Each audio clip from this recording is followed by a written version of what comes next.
Hey guys, tonight we begin with the remarkable daily life of a group you probably don't think about nearly enough. Cavewomen. While the men were off chasing mammoths, arguing over whose spear was bigger, and trying not to fall into ravines, the cavewomen were doing literally everything else. Let me know in the comments where you're tuning in from, and what time it is for you. It's always fascinating to see who's joining us from around the world. Now, dim the lights, maybe turn on a fan for that soft background hum, and let's ease into tonight's journey together. You're a cavewoman, and it's dawn. Or at least you think it is. You don't own a sundial, let alone a watch. The only thing confirming that morning has arrived is the cold draft in your armpit and the unmistakable feeling of a toddler's foot lodged against your cheek. You open your eyes to complete darkness. That's normal. The fire went out again, and no one else got up to fix it, especially not your mate, who's curled up beside the smouldering ashes, like a particularly lazy bear in a fur blanket he didn't even tan himself. You stretch. Something cracks. Might be your back, might be the floor. Either way it hurts. You've slept on a bed made of dried grass, fur scraps, and whatever small bones your kids snuck into it last night. There is no pillow. There is only a vaguely soft rock that has done permanent things to your neck. The cave is crowded. Beside you, 2 children, 1 snoring adult, and a 3rd child who's already chewing on a stick he definitely found outside. In the distance, someone else's baby is crying. Loudly. Constantly. Like a prehistoric car alarm with attachment issues. You try to sit up without waking anyone. You fail. One of the kids immediately bolts upright and announces in cave toddler gibberish that they're hungry. You reply with a grunt that roughly translates to, "Go lick a root." They don't. Now comes the morning shuffle. You check that no one's wandered off. You make sure the cave entrance isn't blocked by something large and toothy. You look for your woven wrap. It's under the baby, who is now somehow diagonally asleep and weighing more than he did yesterday. There's no such thing as a slow morning. The second your feet touch the dirt, you're responsible for fire, food, warmth, safety, and locating the child who is now naked and sprinting toward the stream. And while all this is happening, your mate rolls over, scratches something deeply personal, and mumbles something heroic about hunting later. Yes, welcome to morning in the Paleolithic. You're not just awake, you're already late for everything. Fire. Humanity's greatest achievement, and your daily burden. If you're a cavewoman, you are the firekeeper, whether you like it or not. Because if that flame dies overnight, guess who's expected to bring it back from the ashes like some prehistoric Prometheus with bedhead? Not your mate. He's still asleep, probably dreaming of mammoths he never catches. No, the responsibility falls to you, the woman with one functioning eye open and a stick already in hand. Relighting a fire sounds impressive in theory. In reality, it's a lot of squatting, grunting, and whispering threats at damp wood. There's no flint, no matches, no lighters, just friction, dried grass, and a level of focus that only comes from knowing your family will riot if breakfast is cold. You crouch by the pit, a modest circle of scorched stones and charred regrets, and start rubbing sticks together like it's a magic trick. Sparks. Rare. Smoke. Constant. Your hands are blistered, your knees ache, and one child keeps asking why it's taking so long as if you haven't already created fire 263 days in a row. Eventually, you get a wisp of smoke. You lean in. You blow gently. Someone sneezes directly behind you, almost ruining the moment. But you hold steady.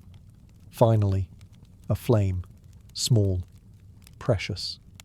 And immediately endangered by a gust of wind, and your mate shifting his weight like a boulder in a fur cape.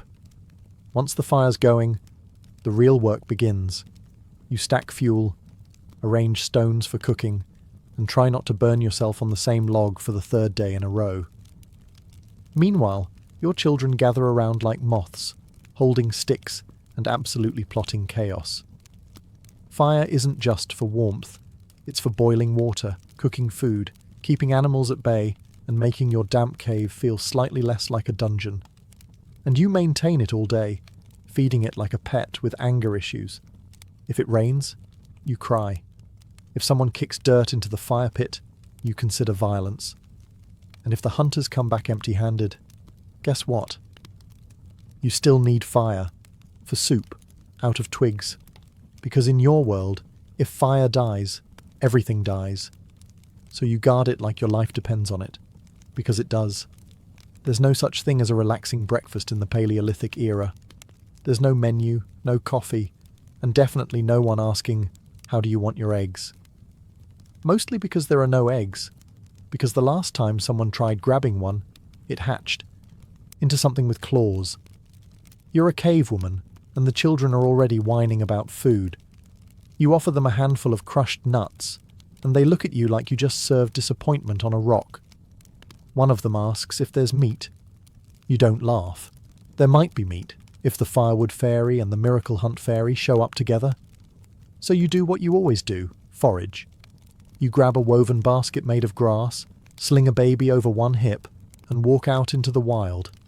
You're hunting, but for roots, not prey. Anything vaguely edible is on the menu. Wild onions, dandelion greens, berries that probably won't kill anyone, and the occasional grub if you're feeling bold. The thing about foraging is that nature does not label its snacks. Some berries are nutritious. Some are just poison in a juicy costume. You've learned this the hard way, as has Cousin Thog, who once hallucinated for 14 hours after eating the spicy red ones. Eventually, you find enough to work with. Bitter tubers, mushrooms you think are fine, and a half-rotten fruit that might still be breakfast material if you cut the weird part off. You march back to the cave like a champion of culinary compromise. Preparation is basic. Smash roots with a rock, throw things in a bowl, stir with a stick. Your kitchen utensils are also your hunting tools, and your pantry is just a shady spot behind the cave where ants haven't taken over yet. You heat your finds over the fire, add herbs, and hope it smells more edible than it looks. Everyone eats with their fingers, and if someone finds a bug, you say it's protein. And just when you think you're done, someone drops the bark bowl in the dirt and asks for seconds. You sigh. There are no leftovers, just hunger, and another trip to the grocery store, also known as that thorny patch down by the creek. Welcome to breakfast. Hope you like it gritty. Let's get one thing straight. Prehistoric children were chaos with feet. As a cavewoman, you're not just a mother. You're a full-time bodyguard, field medic, therapist, sanitation department, and snack dispenser. The tribe doesn't have babysitters, daycare, or even basic furniture. You've got dirt, a few furs, and the deeply unsettling sound of silence, which usually means one of your kids is attempting something deeply regrettable. And you're not raising just one or two children. Birth spacing wasn't exactly planned. Babies showed up when they showed up. Some didn't make it, sadly. Those who did were either clinging to your side or sprinting toward the nearest cliff with the boundless energy of someone who's never heard the word consequences. Your youngest is still breastfeeding. Your middle child is trying to put a lizard in her mouth.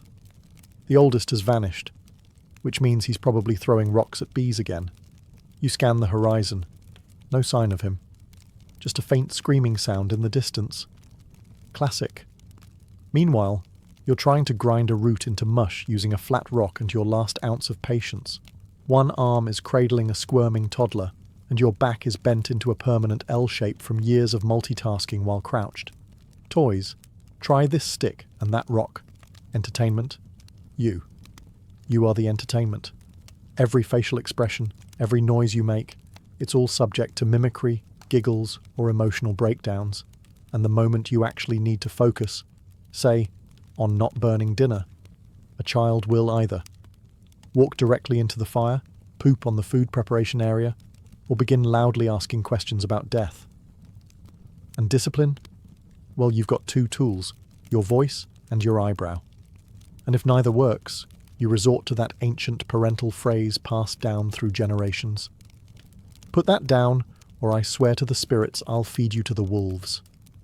But you love them. Somehow. They're sticky, loud, and biologically yours. And despite the prehistoric chaos, You know they're watching, learning how to survive in a world that tries to kill you daily. And that's your reward. Tiny humans who survive to ruin breakfast another day. Let's clear up a myth. Caves were not pristine sanctuaries of domestic calm. They were muddy, smoky, vaguely damp holes full of fur, children, and suspicious smells. And as a cave woman, you were expected to somehow make all of that livable. There was no broom. You cleaned the floor by sweeping with a bundle of twigs tied together with animal sinew and desperation. Did it work? Not really. The dirt just politely rearranged itself. The cave was a place where yesterday's ashes became tomorrow's dust, and anything dropped on the floor was either permanently lost or eaten by something you didn't domesticate on purpose. Laundry. Oh yes, cave women did laundry. And by laundry, we mean hauling crusty, blood-stained hides to a freezing stream, smacking them on rocks, while hoping you didn't get ambushed by a wild boar mid-rinse. There was no soap, just sand, muscle power, and quiet internal screaming. And what about waste? That's a fun one. Prehistoric plumbing was called go somewhere else, far enough away from camp so you didn't smell it, but close enough that the toddlers didn't get eaten on the walk. If someone didn't follow this system, you had a stern chat, with gestures, and maybe a stick.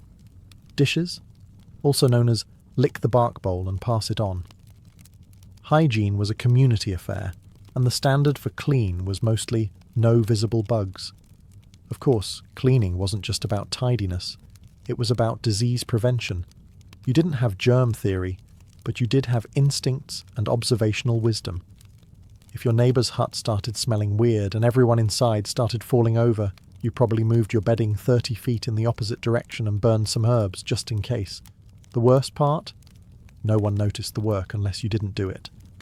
Then suddenly it was all, why is the sleeping area full of animal droppings? Or, the water tastes like squirrel again. No thanks. You'd rather deal with fire duty. Still, you kept scrubbing, sweeping, and swatting flies with the intensity of someone who understood that cleanliness wasn't next to godliness. It was next to not dying from a parasite. Dinner in the Stone Age wasn't a pleasant decision between pasta or stew. It was a frantic exercise in, what can I cook before it spoils, escapes, or poisons someone?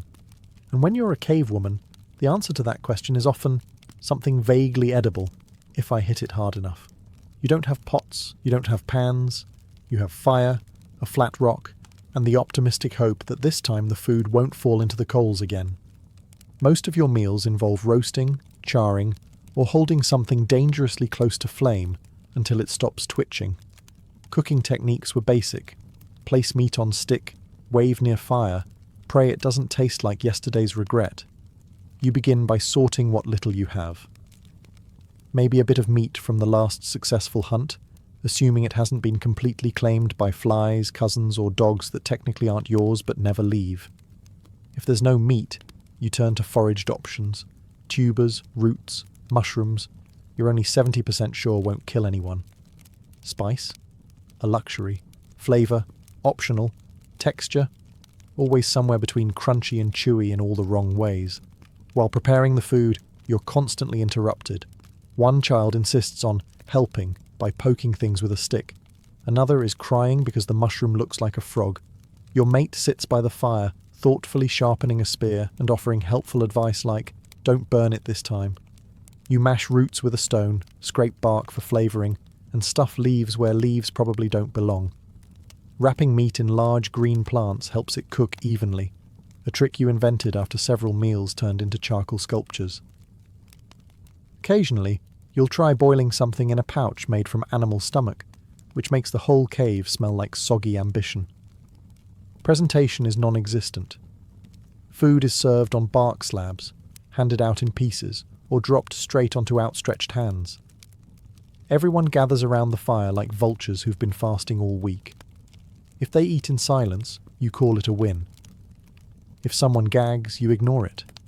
If they ask for seconds, you laugh and say, go catch something. Because in your world, cooking isn't a craft. It's survival. And if it's warm and chewable, you're a hero. After a long morning of foraging, child wrangling, and narrowly avoiding injury by fire, you'd think a cavewoman might finally get a moment to herself. You'd be wrong. That's when the real survival skill kicks in. Tribal socializing, a complex dance of cooperation, conversation, and unspoken, but very real judgment. You gather with the other women of the group, not so much for leisure as for mutual sanity preservation. Everyone sits in a loose circle, grinding seeds, sorting edible plants, untangling fur, and pretending not to notice whose child is currently eating mud. These moments are equal parts therapy and strategy session. No one writes anything down, but somehow everyone remembers everything. Socializing is necessary. These are the women who help you deliver babies, bury relatives, and drag you away from wolves when you trip over a log. But let's not kid ourselves. There's also a healthy dose of competition. Someone always has a better fire-starting method. Someone's man allegedly brought back a boar all by himself. And someone else's toddler has already learned not to lick beetles, which suddenly makes you feel like you're raising a walking liability. You trade things, shells for berries, herbs for hide scraps, while subtly eyeballing the quality of other people's handiwork. That woven grass basket, too tight. That hide cloak, a little patchy. You say nothing, but you remember. Next time you'll bring your best basket. The conversation flows from weather to births to food shortages to whose mate snores like a dying bear. You nod, you smile, you grunt in agreement. Occasionally someone tells a funny story about a man who got bitten in the rear by a goat, and everyone laughs because it's always good to remember that, for all their bravado, men are not immune to goat-related consequences. There's a hierarchy here, though no one announces it. The elder women command silent respect. The newest mothers receive a mix of support and side-eye. And you? You float somewhere in the middle, observant, competent, tired. Because while you may not rule the tribe, you do remember who let their fire go out last week. And in this world, that's social currency. In the Stone Age, medicine was less about science and more about improvisation, optimism, and a surprising amount of tree bark. If you were a cavewoman, congratulations. You were the tribe's unofficial medic, pharmacist, and grief counsellor, all rolled into one and paid in berries. There was no training, no textbooks. Your medical education came from watching what happened when someone rubbed a strange plant on a wound and either got better or got very quiet forever. The knowledge you carried was handed down orally, through trial, error, and a generous helping of, well, Thog used this leaf once and didn't immediately die. You start your day patching up minor injuries. A scraped knee here, a mysterious rash there. Someone's toe is turning a colour that toes should not be. You reach for your pouch of medicinal herbs, a fragrant collection of crushed leaves, dried mushrooms, and at least one questionable root that makes people see things if you mix it too strong. Bleeding, spider bite, sudden loss of the will to gather nuts. You have a poultice for that. It might smell like despair, but it works. Sometimes. The tribe respects your remedies, mostly because the alternative is doing nothing and hoping the spirits take the afternoon off. Your tools include a sharpened bone, some string made of animal gut, and a rock you've convinced yourself is lucky. Stitches are done with your fingers and stubbornness. Disinfectant? That's just hot water and an angry look. Anesthesia? You have a handful of fermented berries and a long stick to bite. You also handle childbirth, a harrowing process that involves squatting, yelling, and praying the baby doesn't arrive breech during a thunderstorm. If everything goes well, you're praised as a miracle worker. If it doesn't, well, someone always blames the moon. And through it all, you carry yourself with the calm confidence of a woman who's seen worse and probably still has the scar. You're not just surviving, you're healing people with zero equipment and a 50% success rate. In the modern world, you'd be underqualified. But here, in your smoky, muddy, flea-bitten corner of history, you're a legend. Just don't run out of bark. Let's talk about fashion. Or more accurately, a desperate attempt not to freeze to death in style. As a cavewoman, Your wardrobe isn't so much curated as it is cobbled together from whatever recently died nearby.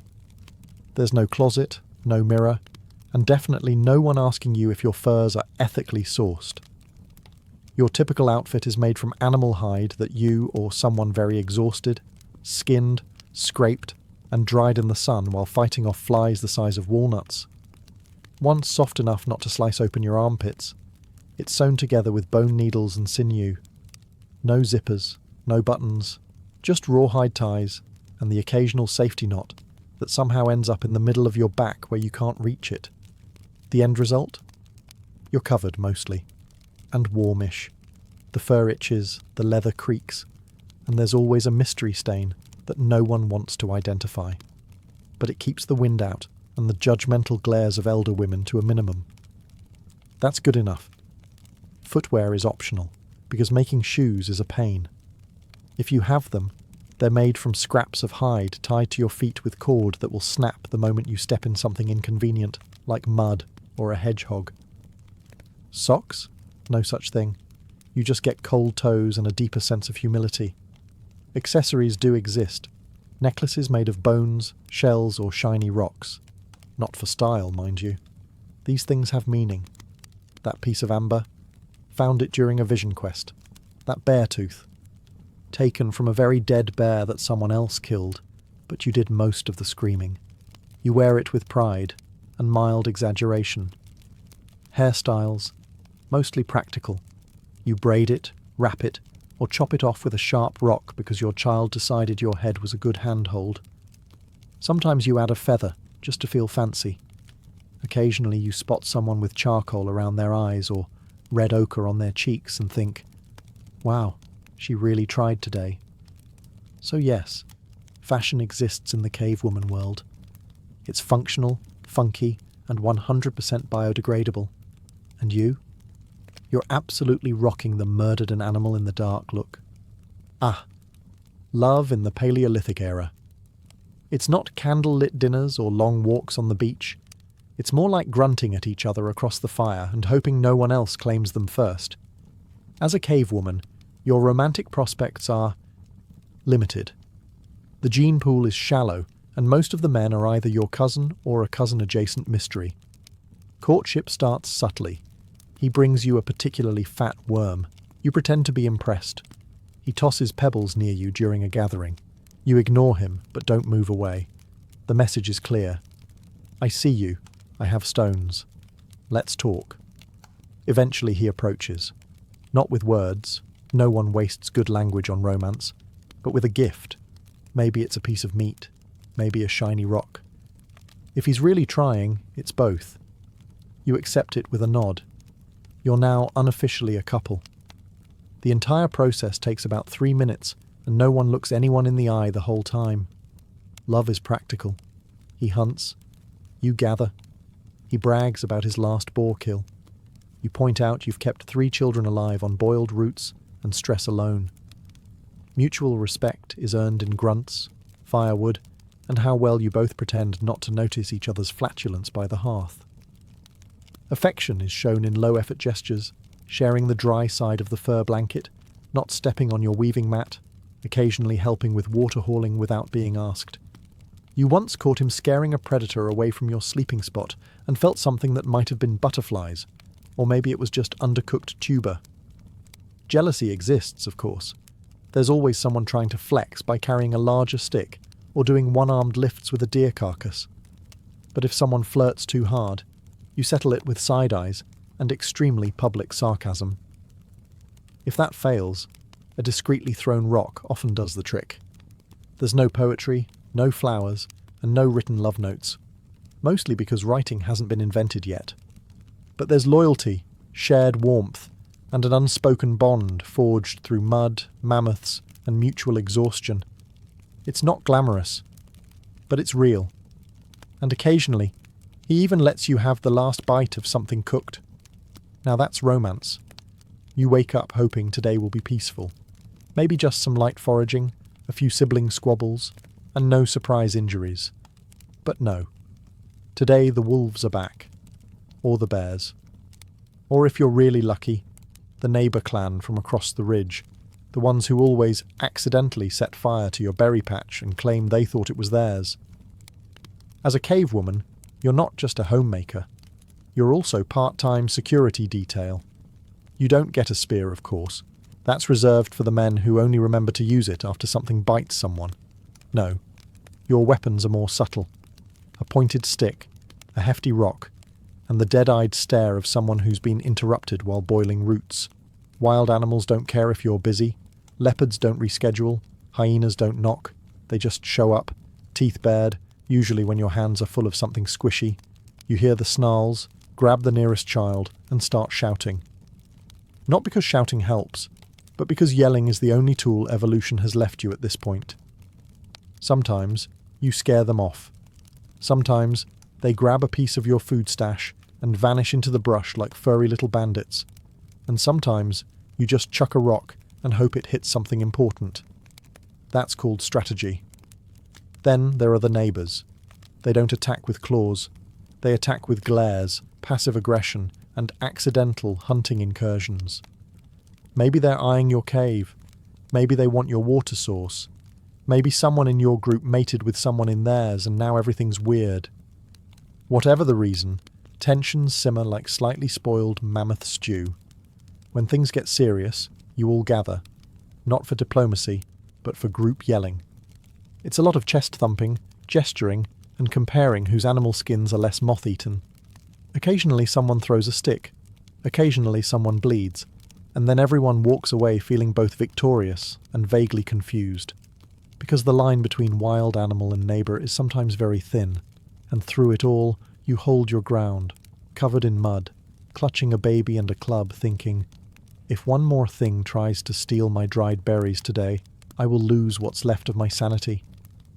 That's survival. That's vigilance. That's Tuesday. In a world where everything wants to kill you, from the weather to wild animals to the suspicious mushroom you thought was safe, it's only natural to start making deals with unseen forces. Welcome to Paleolithic religion, a complex belief system built entirely from hope, fear, and interpretive mud smears. As a cave woman, you're spiritual by necessity. When you don't know why your cousin suddenly fell over and never got back up, or why the sun keeps disappearing every night, you need answers. Lacking telescopes and germ theory, you reach the only logical conclusion. Someone, or something, is pulling the strings. You and the other women gather around the fire, burning herbs that smell like scorched moss and old feet. You chant, hum, or grunt rhythmically, depending on how ambitious you're feeling. No one's entirely sure if the spirits are listening, but the smoke makes your eyes water, and that's close enough to divine presence. Then there are the rituals. Someone's giving birth? Time to smear some red ochre on the floor and whisper at a deer skull. Big hunt coming up? Better dance around the fire naked while pretending not to step on hot embers? One of the children has a fever. Rub some crushed leaves on their forehead and pray to the nearest rock formation that looks vaguely like a bird. These rituals aren't for show. They're serious business. Because in a world without medicine or meteorology, superstition is your closest thing to a user manual. And then there are the rock paintings, the original social media, but with fewer likes and more buffalo. You mix crushed minerals with spit, smear it on your fingers, and start documenting your life. A handprint here, a mammoth there, a group of stick figures running from a bear. It's abstract expressionism, survival edition. Sometimes you wonder who the paintings are for. The spirits, future generations, bored children with extra mud. Doesn't matter. You paint because you must, because every mark is a message. I was here. I fought. I fed my children. I saw things that made me believe. It may not be theology in the formal sense, but in your world of shadows and firelight, it's sacred enough. You don't get used to it, but you do get practiced. In the Paleolithic world, death isn't rare, it's regular. It arrives in all forms: fever, fall, fang, or simply not waking up. And when it comes, it doesn't ask permission or wait for a convenient time. It shows up in the middle of a cold night, or mid-foraging trip, or while someone is trying to start a fire with damp moss and misplaced confidence. As a cave woman, you feel it first in your chest, that familiar knot that tightens when a cry turns into silence. The tribe moves slowly, instinctively, gathering around the body not with hysteria, but with the resigned hush of people who've been here before. There is no priest, no funeral home, no memorial slideshow. Just hands, stone tools, and the knowledge passed down from your grandmothers, how to prepare the body, how to honour the life, how to let go without falling apart. You clean them, you wrap them. Sometimes you decorate them. A shell necklace, a red ochre smear on the forehead, a flower if one can be found. Not because it changes anything, but because it matters. It marks the difference between a corpse and a person who was loved. Burial depends on terrain. If you're lucky, soft soil. If not, a rock cairn. In cold months, there's fire. A small one, just enough to crackle and hiss while people speak in low tones or not at all. The children fidget. The elders stare into the flames like they're trying to remember the exact shape of the departed's laugh. Grief doesn't have a schedule. It lingers. It whispers in quiet moments. It steals your appetite and replaces it with memories. That time they brought you a weird fruit, or tripped over a root and blamed the wind. And yet, life pushes forward. You gather roots, you fix cloaks, you scold children. Because the mammoths don't care if you're mourning, and neither does the rain. But in the stillness of night, by the flicker of firelight, you whisper their name once more, just to be sure the spirits heard you. And maybe, just maybe, someone else does too. When the sun goes down and the fires crackle to life, something magical happens in the cave. Bellies are full, enough.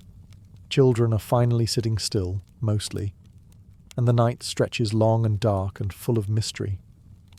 This is when it begins, the ancient art of storytelling, born not from luxury, but from necessity. Because if people are too busy listening to a tale, they're not thinking about how cold, hungry, or dangerously mortal they are. As a cave woman, you've earned your seat near the fire, maybe not the centre. That's for the elders who've survived more winters than anyone expected, but close enough to chime in when someone forgets the bit with the snake and the thunderstorm.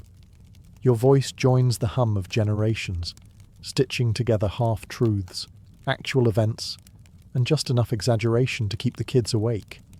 You speak of hunts that nearly went wrong but didn't, of the woman who outran a bear, barefoot and 9 months pregnant, of the great river spirit who turns into a bird to warn the village of floods. Stories are education wrapped in entertainment, survival lessons in disguise.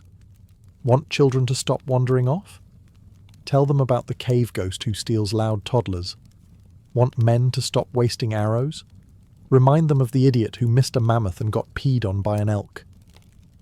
The younger ones listen wide-eyed, their faces flickering in the firelight.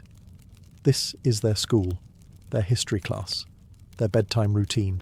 No books, no paper, just memory and rhythm and your ability to act out a charging boar with one working knee. Sometimes stories become myths. A roaring fire, a strange dream, a shadow on the cave wall.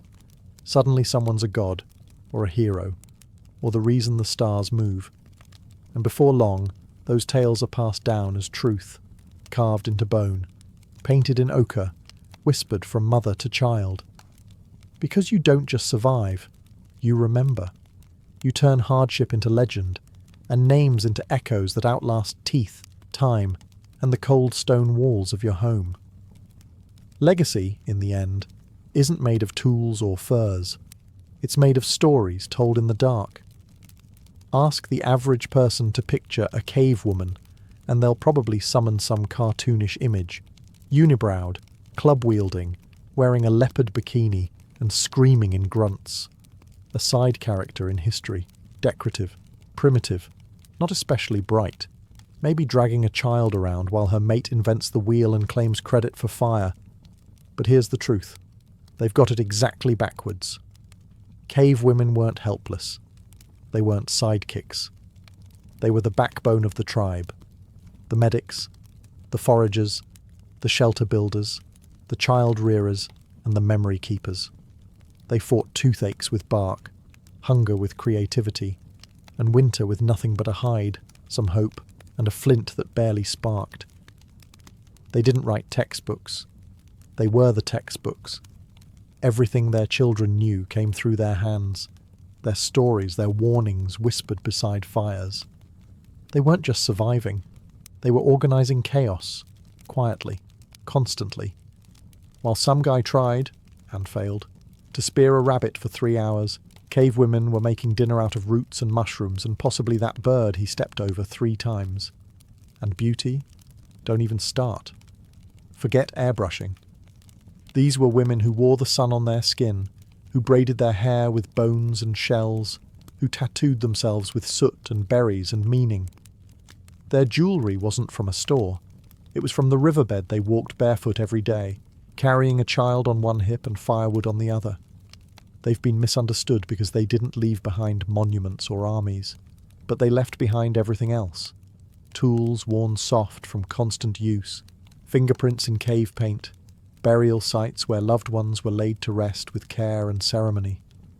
Their legacy isn't flashy, it's foundational. And here's the kicker. They did it all while bleeding once a month, dodging predators, avoiding spoiled meat, and occasionally giving birth next to a smouldering pile of mammoth dung. There was no applause, no reward, just another day, another fire, another rock to scrub. So the next time someone talks about primitive people, remember who tanned the hide, carried the fire, and told the first bedtime story while sharpening a stick. It wasn't some bearded hero. It was her. Long before the roar of cannons or the flash of muskets, in a world where the hunt was both necessity and spectacle, a curious relationship emerged between a human and a bird with murderous grace. Falconry, the art of training birds of prey to hunt wild game, was more than just a sport in the Middle Ages. It was a ritual of patience, an emblem of status, and a direct link to nature's raw predatory power. The origins of falconry trace back thousands of years, possibly as early as 2000 BCE in Mesopotamia or Mongolia, but by the medieval era, it had firmly taken root in European aristocracy. Imported through contact with the Islamic world, especially during the Crusades, falconry arrived with an air of exotic refinement. European nobles saw it as more than a pastime. It became a mark of distinction. If you had a hawk on your wrist, you weren't just wealthy, you were cultured. This was not something the average peasant could dabble in. Birds were expensive, training was painstaking, and the very concept of owning a falcon meant you had the leisure time to commit to its care. Laws even reflected this divide. In some kingdoms, a serf caught with a falcon could face brutal punishment. The birds themselves were matched to social rank. Emperors flew eagles and gyrfalcons. Knights might manage a saker falcon. Priests were limited to sparrowhawks. Yes, even your bird had a social class. Yet the allure went beyond power and hierarchy. There was a strange intimacy to falconry. Training a falcon required daily interaction, deep trust, and subtle communication. These were not pets, they were apex predators, who, at any moment, could choose freedom. The falconer lived in constant negotiation, walking the line between dominance and partnership. By the 12th century, manuals on falconry were being written in Latin, French, and Arabic. Treatises discussed diet, temperament, and the philosophical art of the hunt. It wasn't just about killing a rabbit.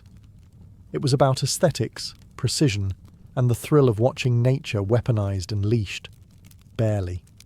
Falconry was, in short, the ultimate medieval flex. It told the world that you didn't just command people, you commanded the skies. Not all birds of prey were created equal, and medieval falconers knew it. Each species came with its own temperament, skill set, and social baggage. Choosing the right bird wasn't just a matter of taste, it was a declaration of rank, wealth, and personality. At the top of the avian aristocracy sat the gyrfalcon, massive, regal, and notoriously difficult to acquire. Native to the Arctic, and rare even there, these birds were gifts fit for emperors. In fact, during the 12th century, the King of Norway sent gyrfalcons to the Holy Roman Emperor as diplomatic offerings. Owning one of these creatures was like having a medieval Ferrari. If the Ferrari could fly, murder rabbits, and occasionally bite your finger off. Next came the peregrine falcon, swift and elegant and favoured by knights. A peregrine in full stoop could reach speeds of over 200 m/m. These were the sports cars of the sky, built for high-speed aerial assaults. Their reliability and effectiveness made them popular across classes, at least among those who could afford them. Saka falcons were also highly prized, especially in Eastern Europe and among crusaders who had seen their use in the Islamic world. Sakas were larger than peregrines but required more finesse to train, rewarding skilled falconers with dramatic mid-air hunts. Then there were hawks, particularly the goshawk and the sparrowhawk. Goshawks were favoured by landowners and barons. They flew through forests like missiles, snatching hares and pheasants with terrifying force. Sparrowhawks, on the other hand, were smaller, temperamental, and often relegated to clerics or women, not because they were less noble, but because of a long-standing belief that certain birds suited certain genders. As you can guess, this was based more on medieval vibes than science. Training any of these birds was not for the impatient. Falcons weren't born obedient. They had to be maned, a term referring to the slow, methodical process of getting a bird used to humans. You'd start by keeping the bird in darkness, gently feeding and handling it until it accepted your presence. Then came jesses, leg straps, hoods, perches, and endless repetition. But once that bond formed, once the bird flew from your glove, struck a rabbit mid-leap, and returned with blood on its beak, it was no longer just an animal. It was a living weapon, and it answered to you. Behind every successful bird was a sleep-deprived, often scratched-up human, the falconer. These men, and occasionally women, lived lives of intense discipline, patience, and often a little blood loss. Training a bird of prey wasn't just a skill, it was a lifestyle. Falconry required early mornings, constant vigilance, and an almost monastic devotion to the bird. This wasn't something you could casually pick up between sword practice and a tavern brawl. Once a falcon was in your care, it demanded your time, attention, and yes, even your affection. These birds needed to be fed, weighed daily, trained, cleaned, and sometimes even sung to.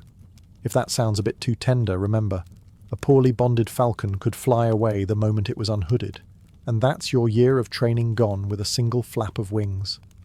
Medieval falconers often lived on noble estates or within royal households. A skilled falconer was considered a valuable asset, sometimes even earning land or permanent positions within the court. Kings kept master falconers, professionals responsible not just for bird care, but for organising hunts, training assistants, and maintaining the prestige of the entire falconry operation. Because let's be clear, falconry was as much about showing off as it was about hunting. The falconer's toolkit was its own little armoury of medieval oddities. Leather gloves were essential, lest the bird's talons turn your wrist into ground beef. The hood, used to keep the bird calm when not flying, had to be custom-made for each bird's head. The jesses, thin leather straps tied to the bird's legs, helped control it during handling. Then there was the lure. A piece of meat or feathered bait, swung through the air to simulate prey, used to recall the bird mid-flight. Yes, falconry had its own props, and they had to be maintained with obsessive precision. And let's not forget the weighing. Daily weight checks were crucial. A bird that was too heavy wouldn't be motivated to hunt, too light, and it might be too weak to fly. Falconers had to keep their birds in a delicate zone of hunger, just enough to keep them deadly, but not desperate. In a world obsessed with hierarchy and control, falconry gave medieval nobles a unique thrill, commanding the wild, one dive-bombing feathered missile at a time. In the Middle Ages, everything had a social rank, even birds. Falconry was not merely about hunting, It was about displaying your place in the great cosmic pyramid of medieval life.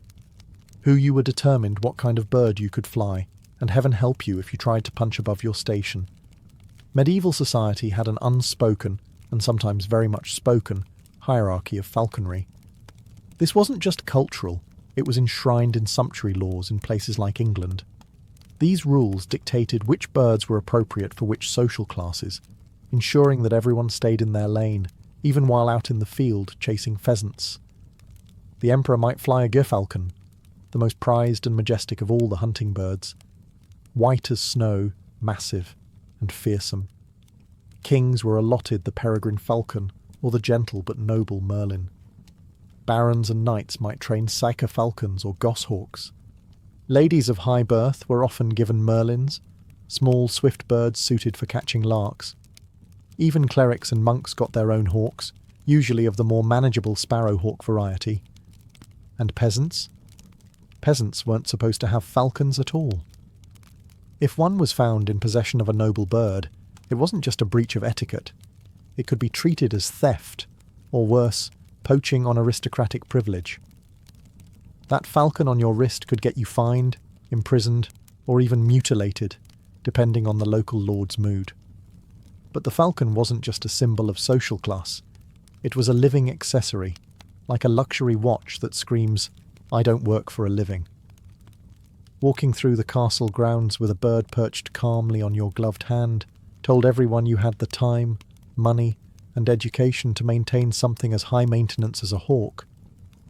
It was aristocratic peacocking, literally. Even literature of the time reinforced this symbolism. Knights wooed ladies with falcon metaphors. Falcons stood for nobility, loyalty, and control over wildness. If you could tame a falcon, surely you could also tame your own passions, or more importantly, control a kingdom. In this way, falconry was never just about birds. It was about reinforcing the world order, with wings, claws, and an unspoken message. I'm important enough to train death on a leash. When medieval nobles took their falcons out to hunt, they weren't just gathering dinner, they were putting on a show. Falconry was equal parts sport, spectacle, and pageantry, with every detail designed to impress. This wasn't some solitary stroll through the woods. It was a full-blown social event, complete with trumpets, entourages, and embroidered gloves. Imagine the scene. A bright morning, banners fluttering, noblemen on horseback with velvet hoods covering their falcons. Ladies in elaborate gowns watch from under canopies as the hunt begins. Dogs bark, beaters flush out rabbits or partridges, and the falconer lifts the hood from his bird. In a blur of feathers and fury, the falcon takes flight, soaring high before plunging like a living arrow toward its prey. Everyone holds their breath. The impact is swift and brutal. A rabbit writhes under talons.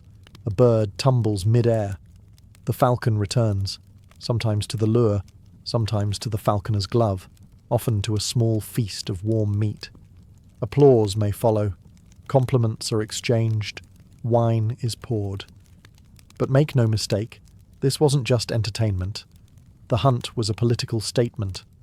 Hosting a falconry expedition showed off your wealth, your land, and your connections. Guests might include other nobles, foreign dignitaries, or the odd bishop with a taste for spectacle. To impress them, the birds had to be well trained, the hunt well orchestrated, and the kills clean. A clumsy falcon reflected poorly on its owner. Heaven forbid your bird missed. And of course, everything had to be documented. Tapestries were woven showing falcons mid-strike. Poems were written praising the falcon's dive and the nobleman's mastery. Even medieval bestiaries sometimes mythologized falcons as symbols of divine justice, striking from above, pure and swift. There was also strategy. Hunts weren't random. Falconers knew the terrain, the wind, and the timing. Some birds were trained to hunt in forests, others in open fields. There were coordinated attacks, hawks flushing birds into the sky for falcons to chase down. It was precision warfare, only feathery. At the end of the day, it didn't really matter how much meat was brought back. What mattered was who saw you, how your bird performed, and how gracefully you could command death from the air. Falconry was medieval Instagram, except the likes were real, and sometimes covered in feathers and blood. In a world where most sports were reserved for men swinging swords or jousting at full gallop, falconry was a curious exception. Noble women, queens, countesses, abbesses, were not only permitted to participate, but sometimes excelled in the art. In fact, a lady with a merlin on her wrist was practically a medieval fashion statement. Falconry offered a rare intersection of elegance, intelligence, and practicality that appealed to aristocratic women. It didn't require brute strength or battlefield scars. It demanded patience, observation, and a deep emotional connection with a wild animal, skills that were quietly respected even in a male-dominated society. The birds themselves were often chosen to match the falconer. Merlins, small and nimble falcons, were the traditional choice for noble women. They were fast, beautiful, and ideal for hunting smaller game like larks or quail. Don't let the dainty size fool you. Merlins packed a punch. A well-trained merlin could outfly and outmaneuver larger birds, making them a favourite among courtly ladies and even royal consorts. Perhaps the most famous falcon-loving lady was Eleanor of Aquitaine, Queen of both France and England. Known for her intelligence, political prowess, and general refusal to be sidelined, Eleanor reportedly kept and flew her own birds. Her granddaughter, Blanche of Castile, was also said to be an avid falconer. These weren't idle hobbies. These were power moves. Even literature and art reflected this association. Courtly romances often portrayed falconry as a shared pastime between lovers, with the bird symbolising loyalty, devotion, or, more cheekily, tamed wildness. A lady gifting a man a falcon was practically medieval for, "I like you, but I'm also in control." In many cases, falconry gave women a chance to engage in public life, riding out on hunts, conversing with men of rank, and displaying their own expertise. A woman who could handle a falcon was not to be underestimated. She had skill, composure, and an animal trained to kill on command. You didn't mess with that. Of course, not all women had access. This was still a privilege of class. Peasant women might scare birds off the crops, but they weren't strapping hoods onto merlins. Still, within the upper crust, falconry gave women a rare space to shine, and even steal the spotlight. Behind the glamour of hunting parties and embroidered gloves lay a world of gritty, painstaking technique. Falconry wasn't just a noble pastime. It was a kind of medieval science, built on close observation, relentless trial and error, and a surprisingly sophisticated understanding of avian behaviour. Falconers were among the few in medieval society who truly studied animals. They didn't have formal degrees, but they had field-tested knowledge that bordered on the encyclopedic. They could read a bird's mood from the twitch of a tail feather, detect illness by the glint in its eye, and calculate the wind's direction just by licking a finger and watching the grass. Training a falcon began with manning, a slow and deliberate process that could take weeks or months. First, the bird was tethered in a darkened room to reduce visual stimulation. The falconer would sit nearby for hours on end, speaking softly, feeding the bird by hand, and gradually acclimating it to human presence. This wasn't a dominance game, it was about building trust. Push too hard, and the bird might become skittish or aggressive. Go too soft, and it would never obey.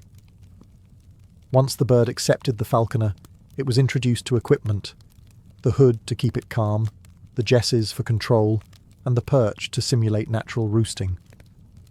The falconer would carefully weigh the bird each day, because, unlike your average medieval knight, the falcon worked best when slightly hungry. Too full, and it wouldn't chase prey. Too lean, and it might collapse mid-flight. Then came flight training. The bird was encouraged to leap short distances for food, gradually increasing the range.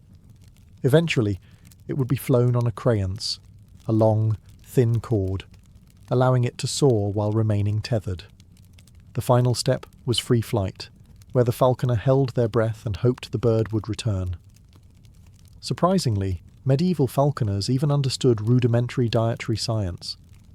They knew which meats kept the bird light but strong, usually fresh-killed dove or rabbit, and they recognized that spoiled meat could sicken or kill a raptor within hours. Some even kept detailed feeding logs, on parchment of course. In a world that often fumbled with basic hygiene, falconers were quietly practicing an empirical, data-driven craft, one heartbeat, one feather, and one dive at a time. Spend 5 minutes around a medieval falconer, and you'd think you'd wandered into a secret guild of sky-worshipping codebreakers. Falconry didn't just have tools and technique, it had its own language, and it was gloriously complicated. This wasn't some casual jargon. Falconry terms were as structured and precise as a monk's Latin. If you misused a word, you outed yourself as a clueless amateur, and possibly risked embarrassing your noble host in front of the court. And that, in medieval society, was one step below committing treason. Let's start with the basics.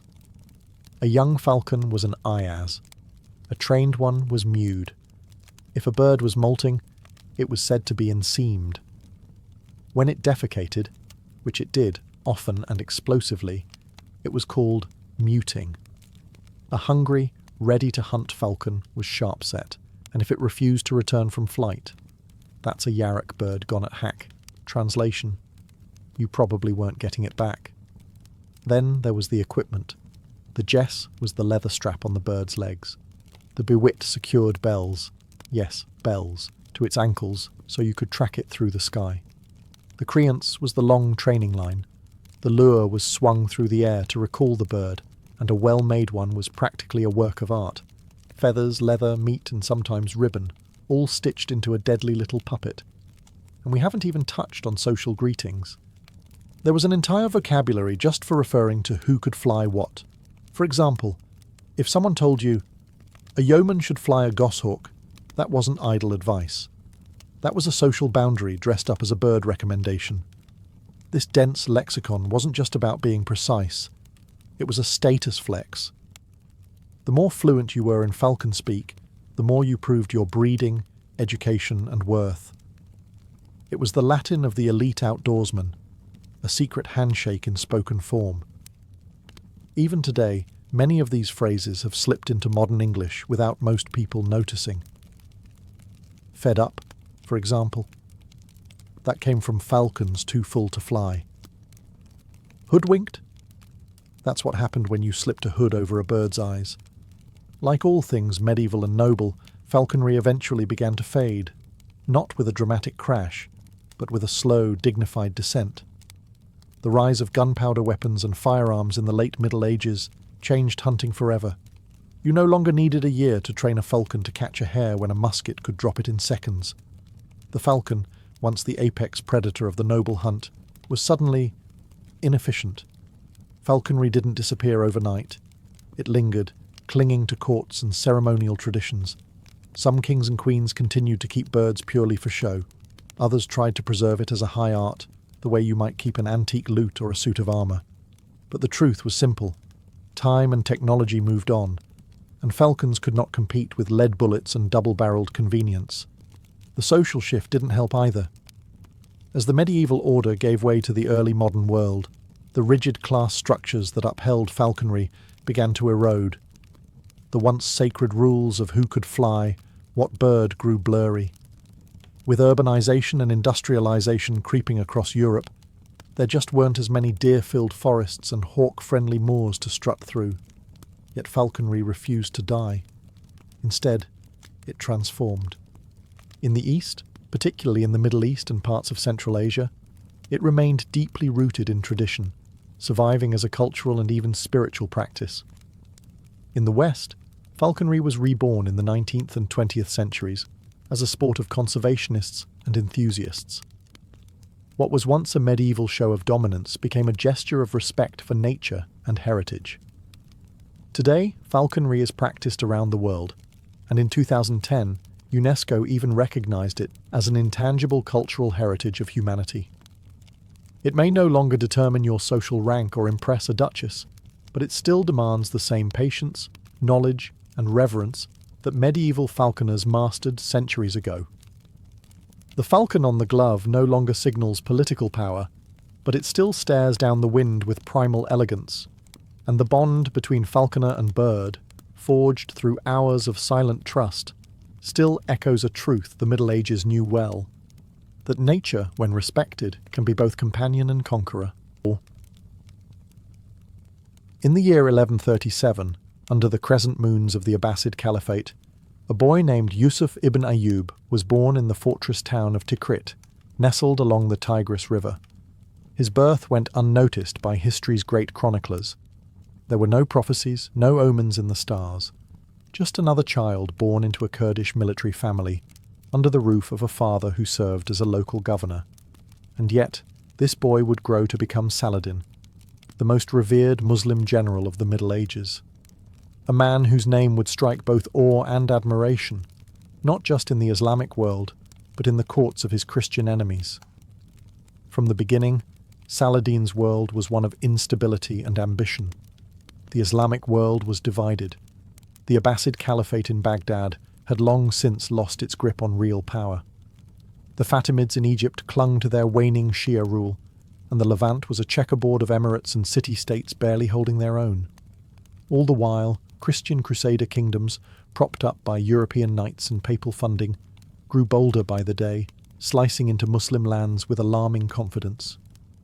Saladin's early years were shaped not by scholarly training or divine visions, but by military pragmatism.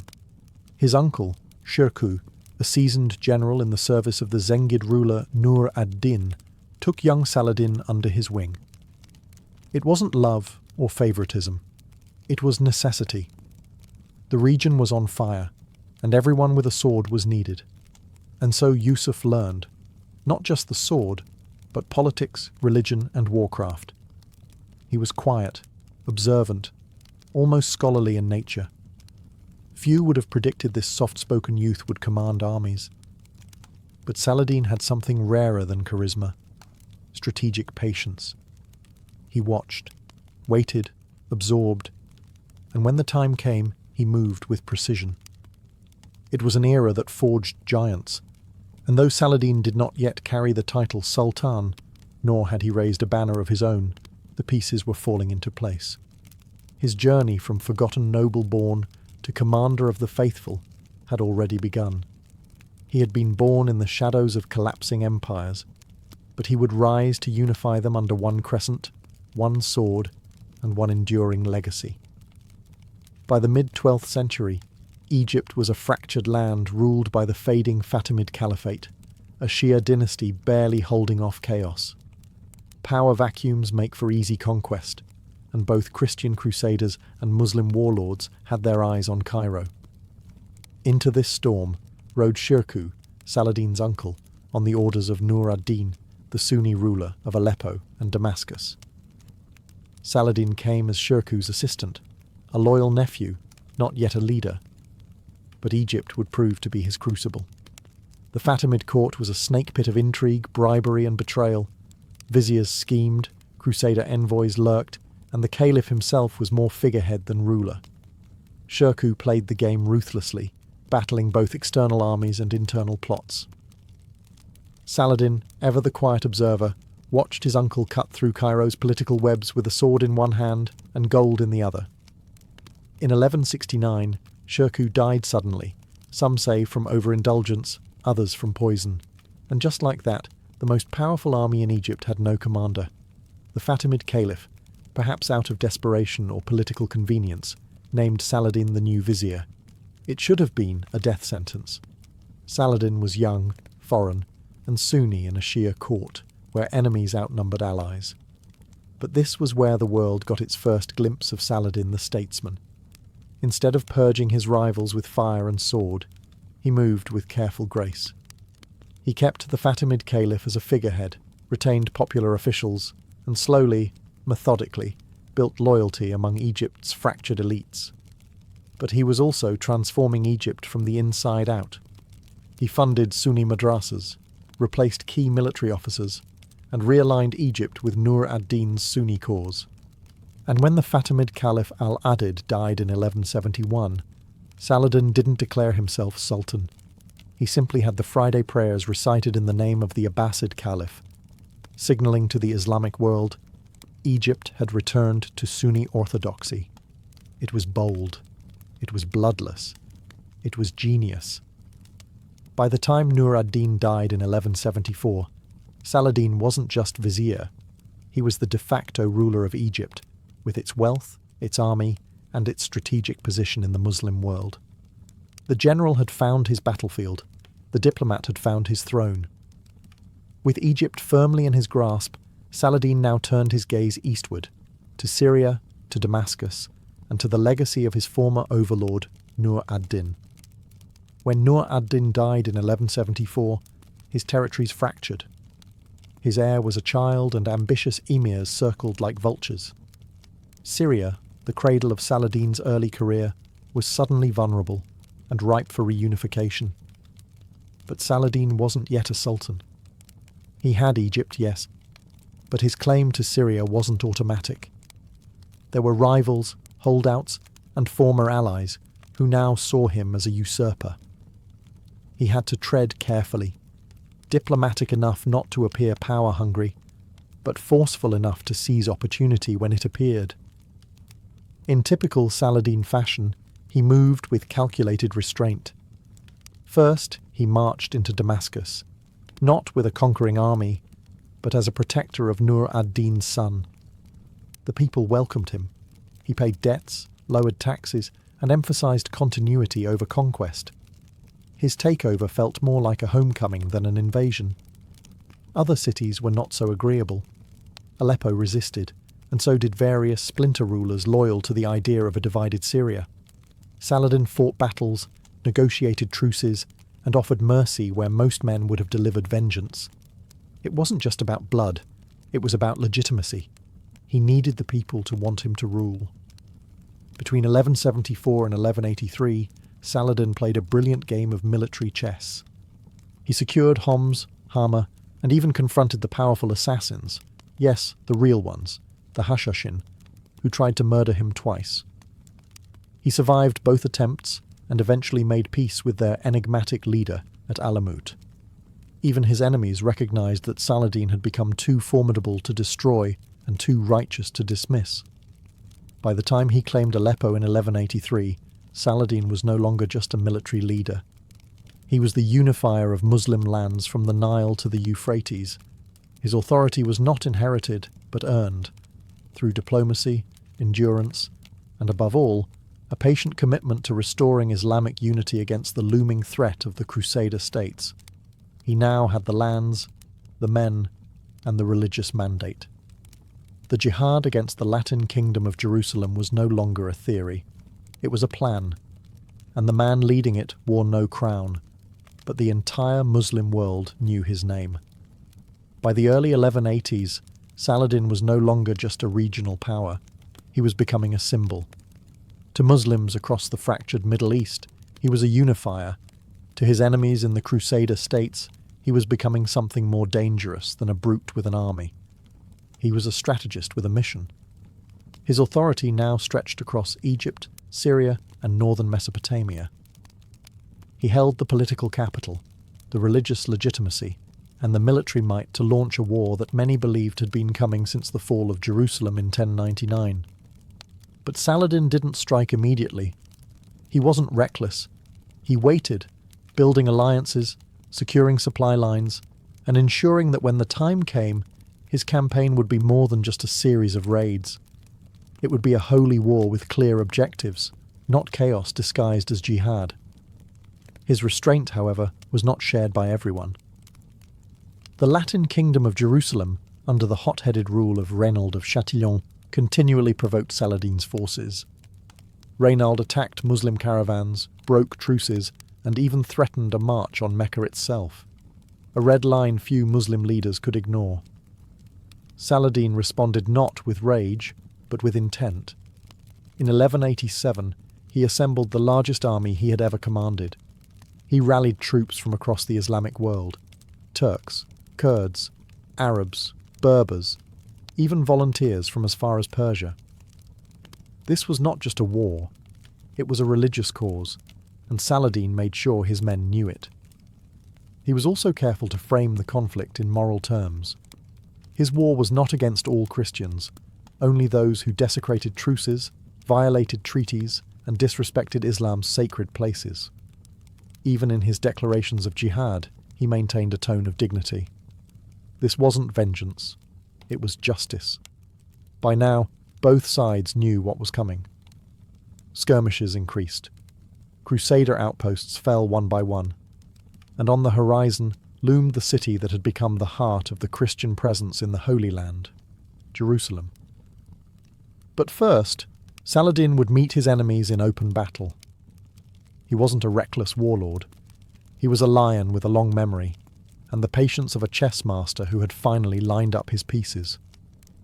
The time for waiting was over. It was the summer of 1187. The Crusader kingdom of Jerusalem had grown arrogant, fractured, and poorly led. Their king, Guy of Lusignan, was indecisive, and Reynald of Châtillon, the provocateur of countless broken truces, was still stirring conflict with raids on Muslim caravans. When Reynald attacked a rich trading convoy bound for Damascus, violating a fragile truce, Saladin had had enough. He sent a message to Reynald. "I swear by the name of God, I will kill you with my own hands." And he meant it. What followed was not a raid, it was a full-scale campaign. Saladin mobilized an army of more than 30,000 men, and in July 1187 lured the Crusader forces away from the safety of their fortresses. The bait was the city of Tiberias, strategically located near the Sea of Galilee and home to Count Raymond's wife. The Crusaders marched to relieve it, despite lacking water and under the punishing Levantine sun. It was exactly what Saladin wanted. He had chosen the battlefield carefully. The Horns of Hattin, 2 rocky hills with dry grasslands and no access to fresh water. His forces surrounded the Crusaders, cut off their supply lines, and set fire to the fields. Trapped in the heat, choking on smoke, and dehydrated beyond endurance, the Christian army began to fall apart. Saladin's men struck hard and without mercy. Archers rained down arrows. Cavalry charges broke the Crusader lines. By the end of the day, the once proud army of Jerusalem was annihilated. Thousands were taken prisoner, including King Guy himself. And Reynald? Saladin honoured his vow. He personally executed him, but spared the king, out of courtesy, not weakness. He treated many captured knights with dignity, even freeing some for ransom. It was brutality balanced with statesmanship, the Saladin signature. The true cross, the sacred relic of the Crusader armies, was captured and paraded through Damascus like a trophy of divine justice. The Muslim world rejoiced. The Christians of Europe reeled in shock. It was a defeat not just of arms, but of morale and myth. The Battle of Hattin didn't just break the Crusader army, it opened the gates of Jerusalem. After the crushing victory at Hattin, Saladin moved swiftly. Castle after castle fell to his advancing forces. Acre, Nablus, Jaffa, Beirut, Ascalon, all surrendered or were taken by storm. The once mighty Crusader kingdom of Jerusalem was crumbling. Only one great city remained, Jerusalem. For Muslims, Jerusalem was not just another strategic prize. It was the third holiest city in Islam. Lost nearly a century earlier during the First Crusade, its fall in 1099 had been marked by massacres so brutal that blood was said to run knee-deep in the streets. Saladin's objective was clear. He would retake the city, but he would not repeat the horrors of its past conquest. In September 1187, Saladin's forces surrounded Jerusalem. Inside, the defenders were led by Balian of Ibelin, one of the last competent Frankish lords. Knowing he stood no chance militarily, Balian negotiated. He begged Saladin to show mercy to the city's inhabitants, and Saladin agreed, but with conditions. Instead of a bloodbath, he offered safe passage in exchange for ransom. Christians would pay to leave, and those who could not would be freed through donations by Saladin and his commanders. Many were ransomed, others were released outright. There was no pillaging, no desecration of churches. Even the Church of the Holy Sepulchre was respected and protected. On October 2nd, 1187, Jerusalem was returned to Muslim rule, exactly 88 years after the Crusaders had seized it. Saladin entered the city not as a butcher, but as a liberator. He went first to Al-Aqsa Mosque, purified it, and ordered the restoration of Islamic holy sites. The golden dome of the rock shone once again as a symbol of Muslim sovereignty, not only political, but spiritual. News of Jerusalem's fall sent shockwaves through Europe. The Pope reportedly died of a heart attack upon hearing the news. Crusader kingdoms were in panic. Yet even in their writings, many Christian chroniclers praised Saladin's mercy, comparing it favourably to their own ancestors' actions a century prior. In a single campaign, Saladin had achieved what no Muslim leader had done since the Crusades began. He recaptured Jerusalem with brilliance and restraint, and he elevated his name not only in Islamic history, but in the hearts of even his enemies. The fall of Jerusalem in 1187 shattered the Christian world like a thunderclap. In Europe, kings were not just outraged, they were humiliated. This wasn't the loss of a distant outpost. This was the Holy City, the very heart of Christian pilgrimage, now in the hands of a Muslim ruler. Pope Gregory VIII wasted no time. He issued the papal bull Audita Tremendi, calling for a new crusade. And this time, it wouldn't be led by minor lords or pious volunteers. Kings were coming. The response was massive. Richard the Lionheart of England, Philip II of France, and Frederick Barbarossa of the Holy Roman Empire all took up the cross. It would become known as the Third Crusade, a campaign of vengeance, prestige, and redemption.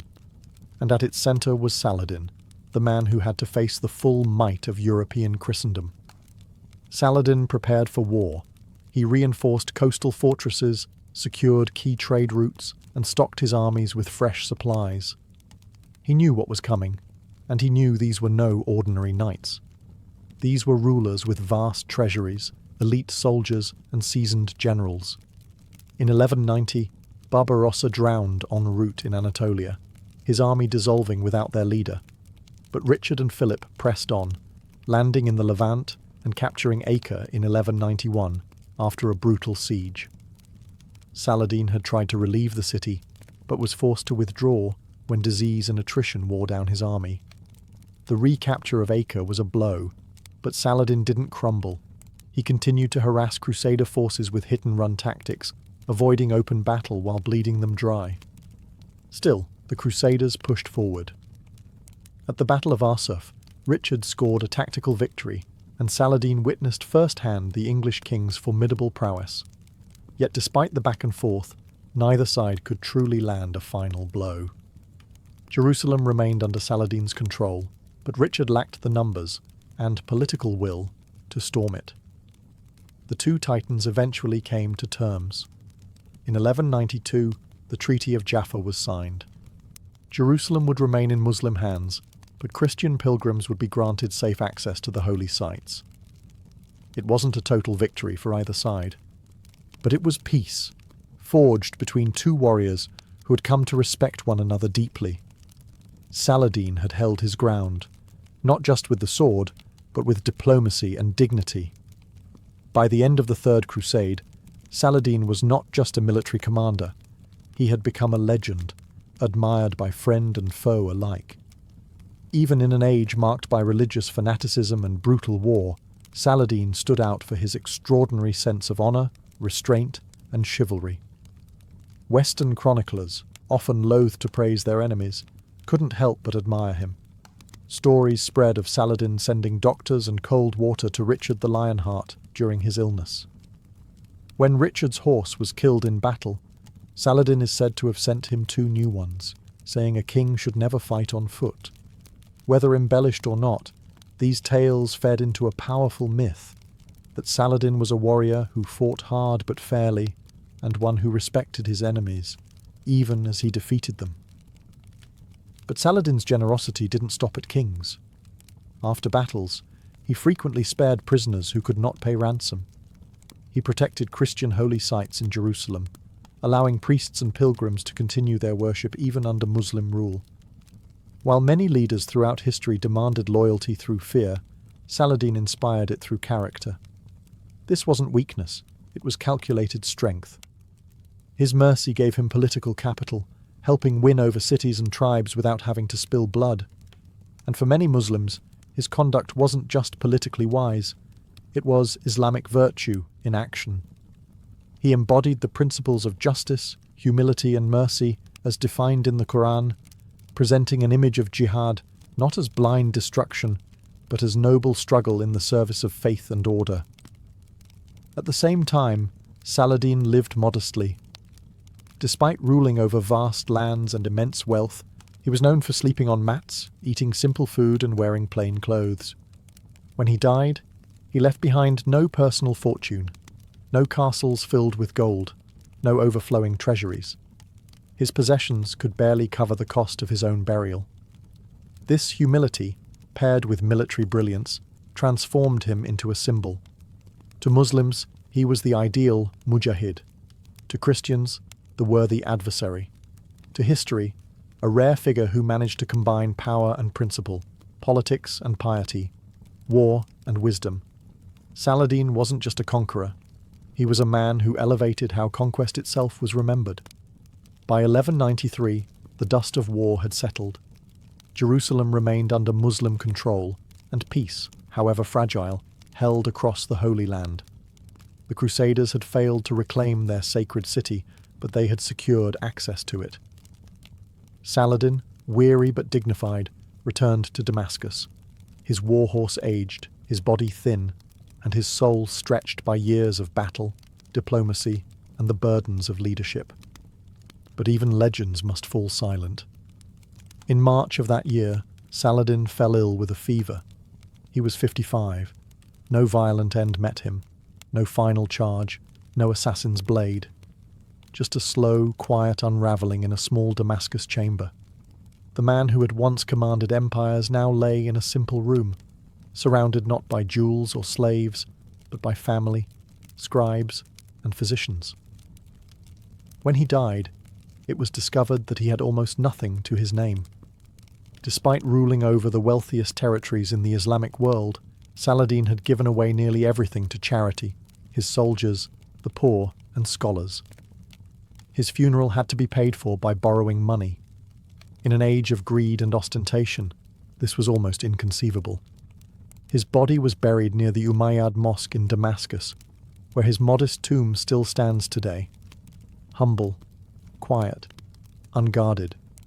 Visitors have included kings, presidents, and even Kaiser Wilhelm II, who was so moved by the legacy of Saladin that he offered to fund a new tomb in marble. The locals declined. The simplicity was the point. Saladin's death left a vacuum. His sons lacked his vision, and his empire fragmented quickly. But his reputation endured, not through dynastic continuity, but through narrative. He was remembered in Europe not with hatred, but with reverence. Dante placed him in the first circle of hell, not with murderers or tyrants, but among virtuous pagans. In the West, he was seen as a paradox, the Muslim warrior who fought Christians, but lived more like a Christian ideal than many Knights of the Cross. In the Muslim world, Saladin became a template of righteous leadership, one still evoked today by politicians, preachers, and poets. His life wasn't just a rise to power. It was a blueprint for how to wield power with purpose. Saladin's sword was sheathed in 1193, but his name never was. In medieval Europe, the church set the rhythm of life, from birth and marriage to death and even fun. One of the strictest times in this cycle was Lent, a 40-day season of fasting and penance leading up to Easter. For medieval Christians, Lent meant giving up rich foods like meat, dairy and eggs, and embracing austerity, prayer, and self-denial. But before this grim season of sacrifice began, something extraordinary happened. A wild, noisy, and often downright absurd festival called Carnival. Carnival was the last hurrah, a final blast of indulgence before weeks of sacrifice. It was a sanctioned chaos, where normal rules were flipped upside down. People ate, drank, and danced with reckless abandon, stuffing themselves with foods that Lent would forbid. Meats, cheese, butter, and eggs were consumed in obscene quantities. No ingredient was safe from the feast. But it wasn't just about food. Carnival was a time when social order was temporarily suspended. Peasants mocked their lords, fools paraded as kings, and masked revelers paraded through the streets in costumes that blurred the lines between human and animal, saint and sinner. The usual hierarchy melted away in a haze of wine, music, and laughter. This festival was about more than fun. It was a ritual cleansing of society's sins, a symbolic reversal designed to remind everyone that the world was imperfect and the established order fragile. By allowing a brief period of role reversal and license, medieval communities believed they could expel evil and corruption before re-entering the sober, pious season of Lent. Carnival was also deeply theatrical. Processions featured grotesque masks, caricatures of clergy and nobility, and performances that mocked religious and political authorities. People engaged in pranks, street theatre, and even ritualized fighting, sometimes spilling real blood. The church tolerated, even encouraged this madness, seeing it as a necessary purge before the spiritual renewal Lent promised. So before the fasting, before the penitence, before the cold, grey days of Lent, medieval towns and villages exploded in colour, noise, and chaos.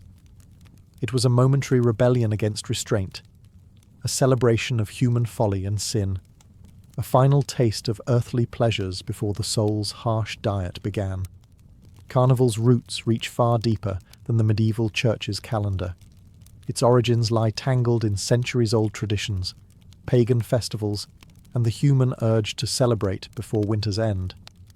Long before Christianity spread across Europe, ancient peoples marked the changing seasons with wild rites, feasts to honour fertility, to chase away evil spirits, and to welcome the rebirth of the sun.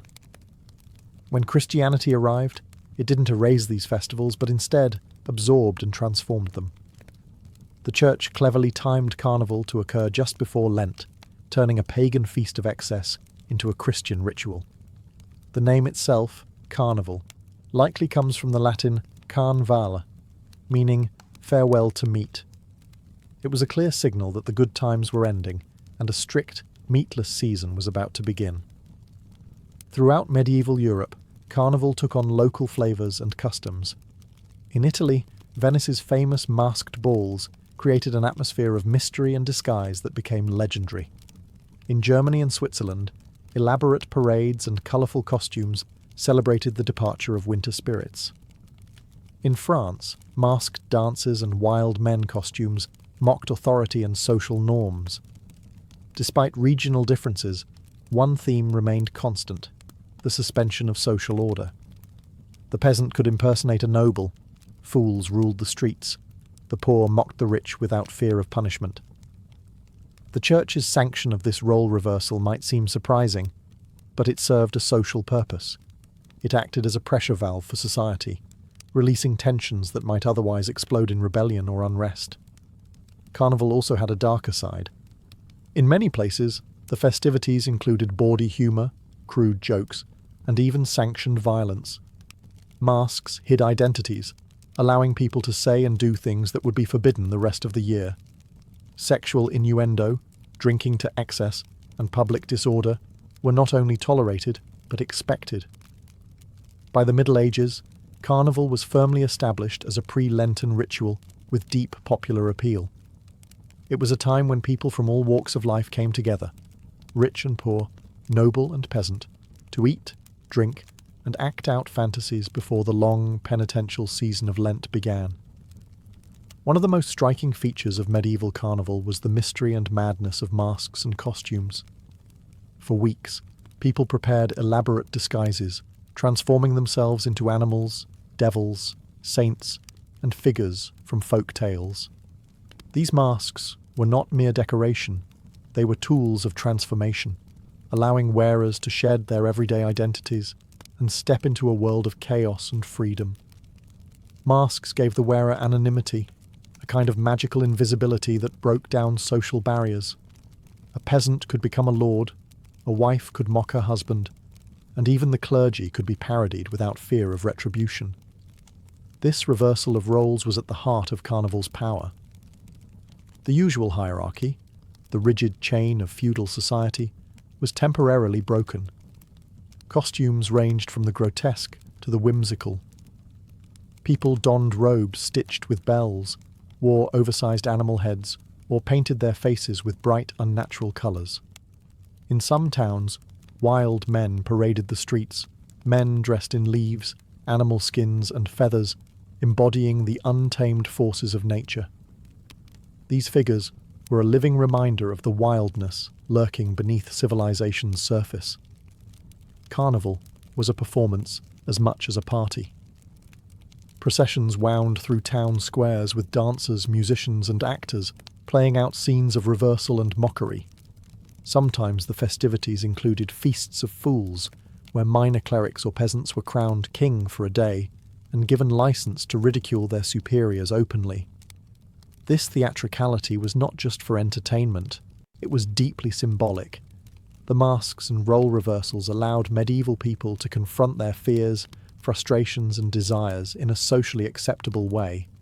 By mocking authority and embracing folly, they reminded themselves of the fragile nature of power and order. Yet the Church had a complicated relationship with these celebrations. While it officially endorsed Carnival as a prelude to Lent, it was also wary of the excesses. Some clergy condemned the obscenities and chaos, warning that such license might lead souls astray. But the truth was clear. Carnival was a necessary release, a cultural pressure valve that kept society from exploding under its own weight.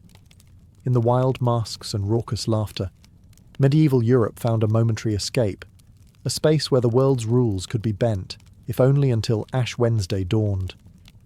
Carnival was most famously a time to indulge in food and drink with abandon, a final, lavish feast before the austere discipline of Lent. For 40 days, Christians were expected to give up rich foods like meat, dairy, eggs, and butter. But during Carnival, these forbidden delights were piled high on tables, and the people ate until they could eat no more. This wasn't just about gluttony, it was ritual. Medieval cooks and bakers crafted special dishes to celebrate the occasion. Pies stuffed with meat and eggs, rich cakes and spiced wines flowed freely. In some regions, communities organised grand banquets in town squares, inviting the poor and rich alike to share in the abundance. One of the most iconic carnival treats was the king cake, a sweet pastry containing a hidden figurine or bean. Whoever found it was crowned the temporary king or queen of the festivities, a playful nod to the role reversals that defined the season. This tradition survives in many places today, from New Orleans to parts of Europe. Alcohol played a starring role. Medieval wines, ales, and meads were often infused with herbs and spices to disguise rough flavours and add punch. Revellers drank deeply, dancing and singing through the nights. Taverns and alehouses overflowed, and local authorities struggled, sometimes successfully, sometimes not, to contain the resulting disorder. The food and drink weren't just for pleasure. They were a way of preparing the body and spirit for Lent. By indulging in the forbidden before fasting, medieval Christians believed they could cleanse themselves of sin and weakness. The over-the-top eating and drinking symbolized casting off earthly cares to focus on spiritual renewal. However, the excesses often spiraled out of control. Chroniclers of the time wrote with a mix of amusement and horror about drunken brawls, public indecency, and outright riots. Nobles sometimes joined the chaos, disguising themselves to mingle with commoners, blurring social lines even further. Despite the wildness, Carnival's feasting was a communal act, a shared experience that bonded communities together. It was a reminder that even in a world dominated by faith and discipline, human desire for pleasure and connection was powerful and undeniable. As plates emptied and mugs drained, the revellers knew the party would soon end, and the serious business of fasting and penitence would begin. It might seem strange that the medieval church both condemned and celebrated Carnival with equal passion. On one hand, the festival was a wild and raucous affair, filled with drinking, lewd jokes, and open mockery of authority, including the clergy themselves. On the other, Carnival was an essential part of the Christian calendar, marking the final opportunity for worldly indulgence before the solemn season of Lent. The Church's attitude was complex and pragmatic. It understood that Carnival served a vital social function. By allowing a controlled release of tension and sin, it helped prevent more dangerous unrest or rebellion throughout the year. The festival acted as a kind of safety valve, where people could let off steam under the watchful eyes of the Church. Clergy often took part in Carnival, albeit with some reservations. In many towns, minor clerics were made kings of fools, crowned and given license to behave absurdly for a day. These role reversals symbolized humility before God, acknowledging that no one, not even the church hierarchy, was immune to folly and sin. Yet there were limits. Church authorities tried to regulate Carnival, issuing edicts against excessive violence, blasphemy, and sexual immorality. They feared that the festivities might corrupt souls rather than prepare them for Lent. Some bishops condemned masked dances and bawdy plays as temptations to evil. Despite these warnings, the popular spirit was hard to contain.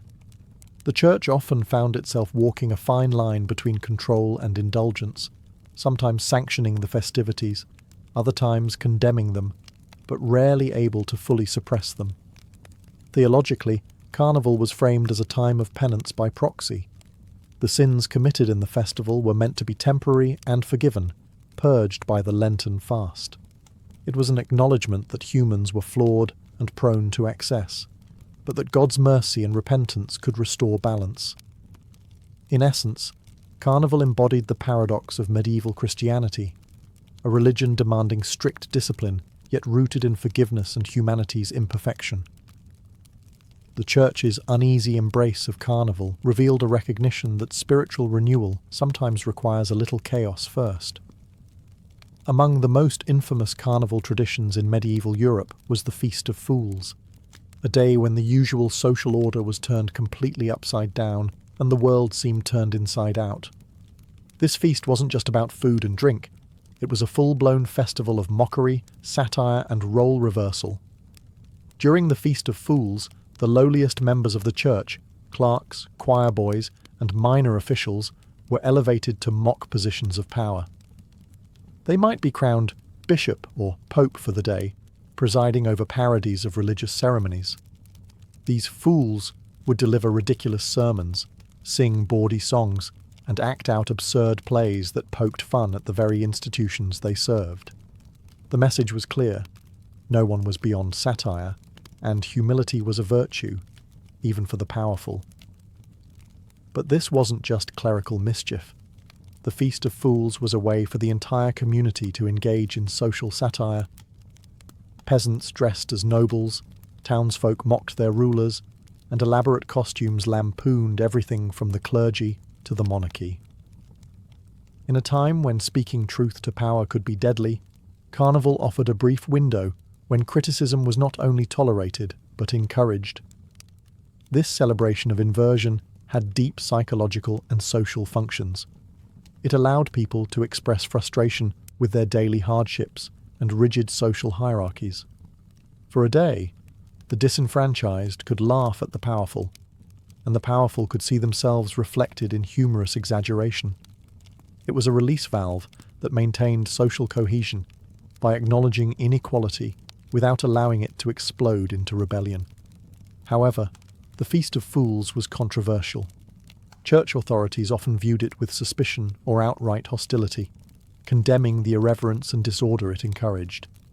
In some places, the festival was banned or curtailed, especially as the Renaissance and Reformation brought new religious sensibilities. Yet its spirit lived on in other carnival customs and later European festivals.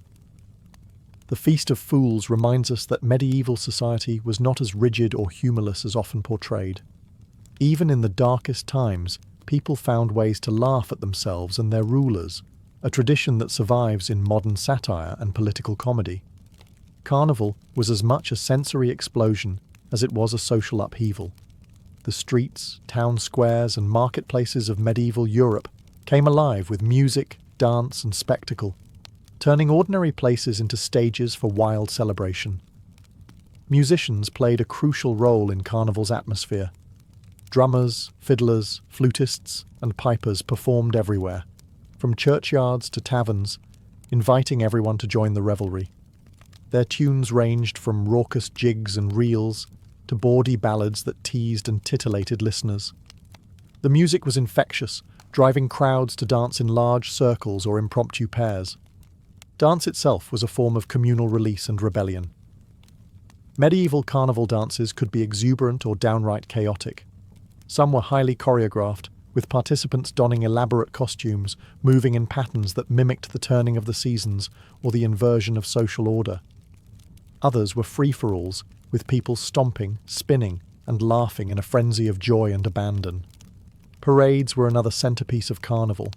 Floats decorated with grotesque figures, mythical beasts, and caricatures of local dignitaries rolled through the streets.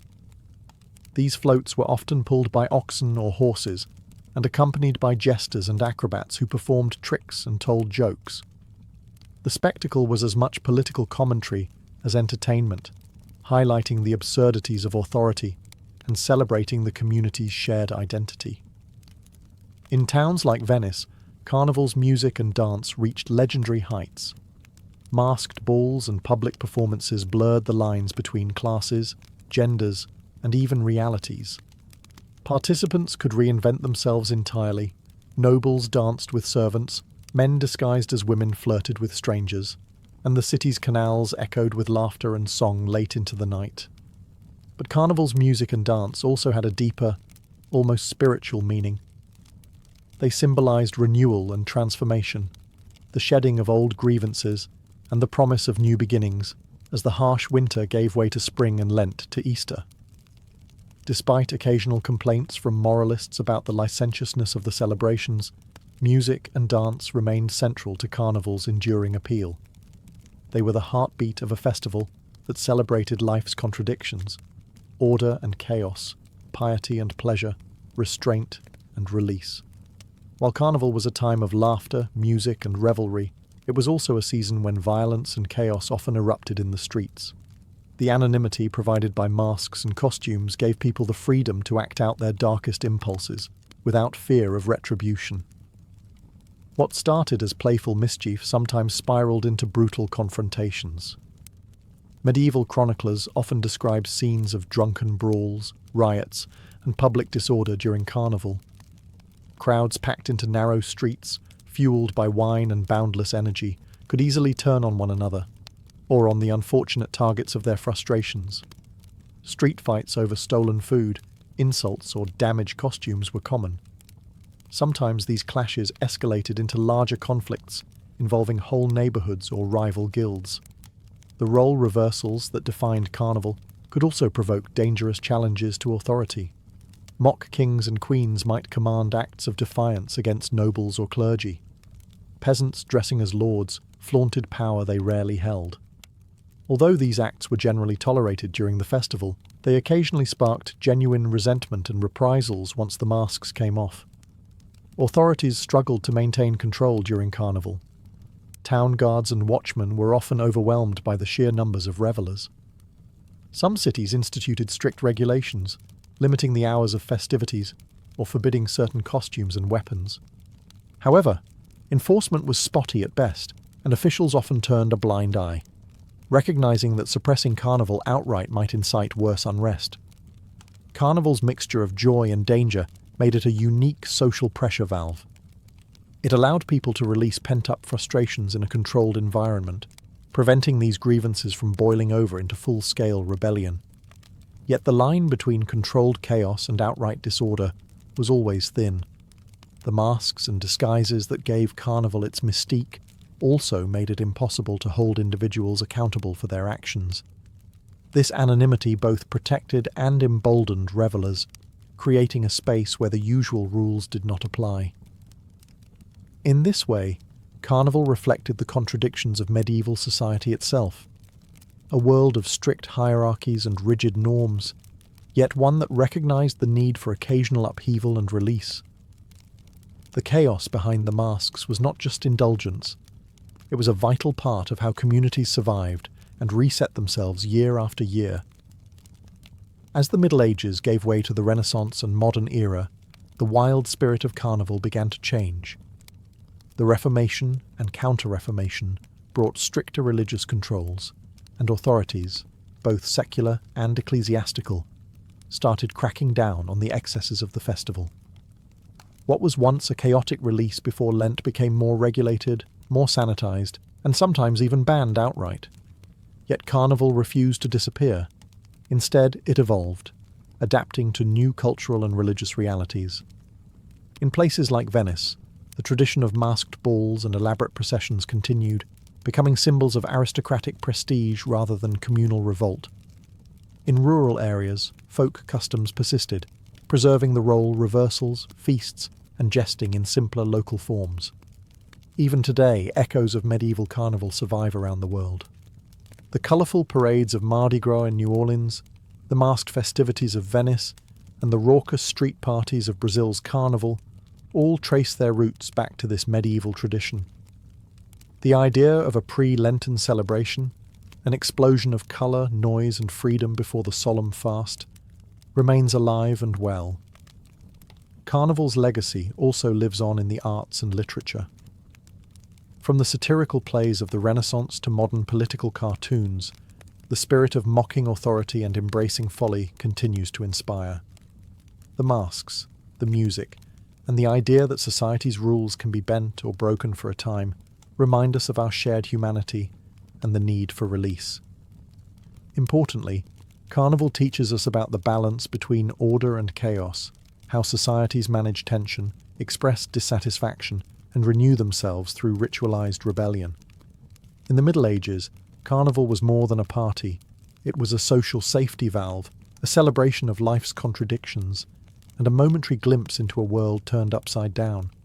So next time you see a masked ball, a wild parade, or hear the call of "Let the good times roll," remember that you're witnessing a tradition shaped by centuries of human need for both restraint and release. A legacy born from the masked revelers who dared to mock kings, dance with fools, and drink themselves senseless before the fasting began.